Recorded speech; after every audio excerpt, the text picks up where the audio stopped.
Quand on parle d'inscrire Facebook dans un plan à la performance, on en vient vite à parler de DCO, Dynamic Creative Optimization. C'est un procédé qui s'appuie sur le machine learning pour améliorer dynamiquement les performances des campagnes. Aujourd'hui, je vous propose 3 cas d'usage du DCO Facebook, du plus basique au plus avancé.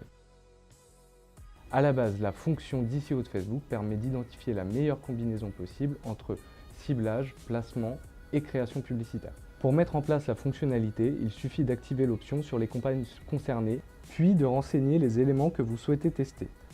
Vous pouvez tester jusqu'à 15 emplacements, 40 ciblages, 1250 créations en même temps, soit près de 2 millions de combinaisons.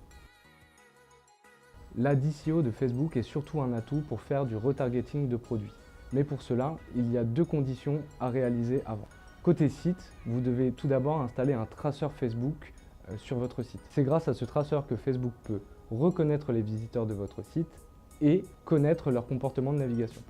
Côté Facebook, il vous faut télécharger votre catalogue produit sur la plateforme. Il est préférable de passer par une solution de gestion de flux qui va vous permettre de mettre à jour en temps réel votre flux produit. Et ensuite, comment ça marche? Si un internaute visite votre site et plus particulièrement la page du produit A, quand cet internaute se connecte à Facebook, Facebook le reconnaît grâce au traceur posé sur votre site et à l'information qu'il s'est intéressé au produit A.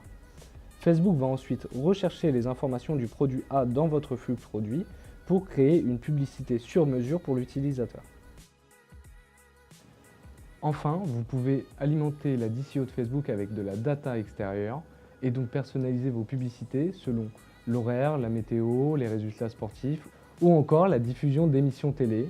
Pour cela, vous devez connecter dans Facebook des solutions externes qui proposent ce service. Concrètement, vous donnez à ces solutions les droits pour activer et ou mettre en pause vos campagnes.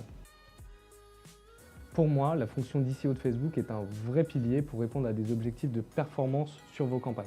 Pour la DCO simple, c'est une fonctionnalité facile à mettre en place et qui, à court terme, peut obtenir des résultats très positifs. Et moi, en tant que convaincu, je vous conseille vivement de tester les 2 autres étapes qui sont le retargeting dynamique et l'implémentation de data tierces pour améliorer la performance de vos campagnes.